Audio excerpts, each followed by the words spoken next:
Permanent straightening झालं, colouring झालं, हो की नाही, ह्या सगळ्या ज्या गोष्टी, केमिकल ट्रीटमेंट झालं, ह्या सगळ्याचा कसा गंभीर परिणाम आपल्या केसांवर होत असतो? मॅडम, जे आपण स्ट्रेटनिंग, परमनंट स्ट्रेटनिंग किंवा कलरिंग करतो, ह्या सगळ्यामध्ये एवढे जास्त केमिकल एजंट्स असतात, जसं की पीपीडी झालं, अमोनिया झालं, पीडीटी झालं.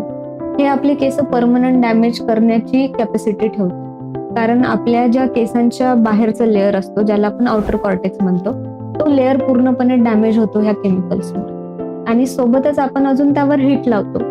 हीट लावल्यामुळे जे केसांमध्ये जो केमिकल आहे तो एवढ्या जास्त प्रमाणात पेनिट्रेट करतो की ते खालचे लेअर सुद्धा खराब होतात. आता आपण परमनंट स्ट्रेटनिंग सोडू नाही शकत, करतातच, सगळ्यांना आवडतं. तर त्यामध्ये आपण चांगले ऑप्शन शोधले पाहिजे, जसं की बोटॉक्स करू शकता, ओलाप्लेक्स किंवा मल्टीप्लेक्स अशा ट्रीटमेंट कराव्या.